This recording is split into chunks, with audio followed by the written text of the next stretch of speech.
Hey everybody.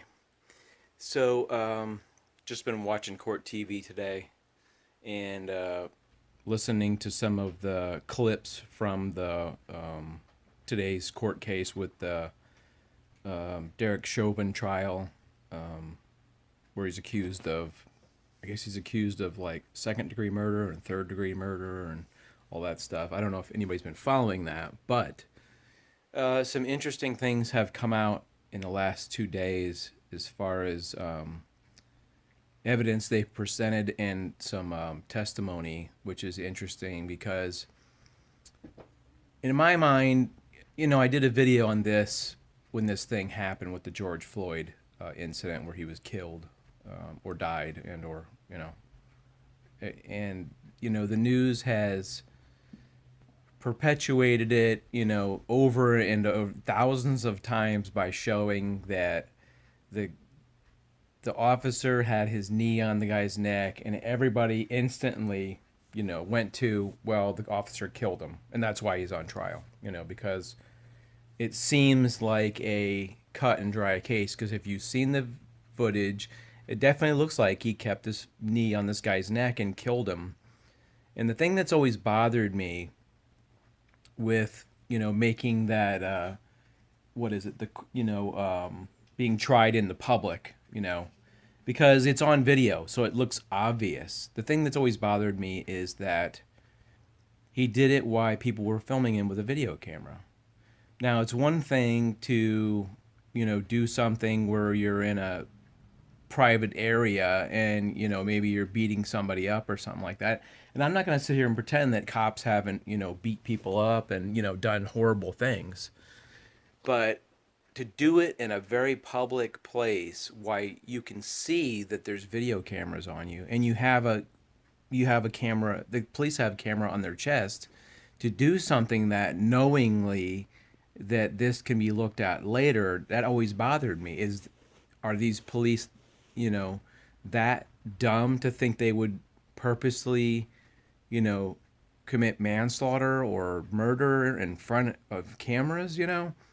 So anyway, the things that came out are that yesterday, that the guy who was riding with George Floyd, who is self-professed a drug dealer, said that he did not want to testify because he could incriminate himself. And the reason why, they said on court TV, is that if it is found, if there's any findings that George Floyd died because of an overdose, and not, if and not because of the guy's knee on his neck, he could be charged with murder because he supplied the drugs. And to my understanding, this is all coming from mostly court TV, is that he took drugs before they arrested him, and that he had drugs in his system. That's the things that are coming out. And I'm not saying that I'm saying that. I'm saying that that's what I've been seeing on TV, as well as the footage over and over and over about the guy's knee on his neck and all that stuff. But that's one interesting thing. So I want to know what you guys think of that, because it seemed like a clear-cut case. The guy had his knee on the guy's neck. It seemed like he kept on there for too long. When the guy said he said he couldn't breathe, that he just kept putting his knee on his neck. It seems insane. Like, was the guy just out of his head? So it's like I said, it's a thing that's been perpetuated in the media, on TV. Oh, we've seen this clip 1,000 times. If you watch the news, every time you see this Derek Chauvin, case with George Floyd, it's always the shot of him kneeling on the guy's neck. It looks like he's purposely killing him. So does that somewhat change your mind, or does that perk up your ears? Like, oh, I didn't know that as well, because I didn't know that either. And the other thing that today was shown was that I just saw on they were talking about, oh geez, I lost my train of thought. Sorry, I just had a brain fart there. So the clip they were showing from the body cam of the police officer was that George Floyd said, "I took too many drugs." And then, he also said, "I can't breathe," too. And it was interesting because they had somebody on the stand, which I think was a police officer possibly, or somebody from the criminal justice. And they asked him, "Can you hear what he said?" And then when the defense attorney said, "Can you hear it now?" and they played it back, "I took too many drugs." They said, "Yeah, I can hear that."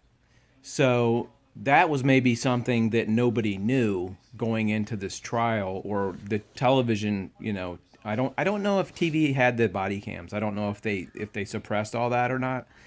But it sure does make a case for possibly that he overdosed from fentanyl, because that's kind of what they've been leading the case to, saying that he had meth and fentanyl, and meth is a stimulant and fentanyl is a depressant, and that possibly he was overdosing as they were arresting him or as they were holding him down.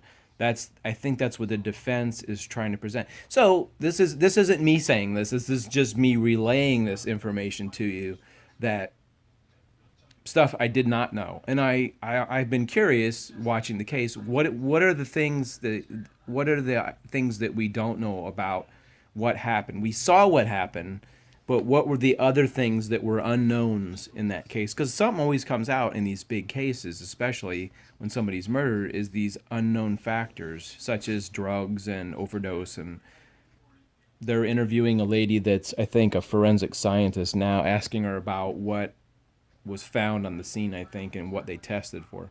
So anyway, it's just interesting, and I want to know what your thoughts are, because I'm not trying to steer this in any way, or trying to convince you of anything, but I just say this in an objective way. What do you have any thoughts, and have you been following the case? That's all I really wanted to say. So anyway, I'll talk to you later, and see you in the next video.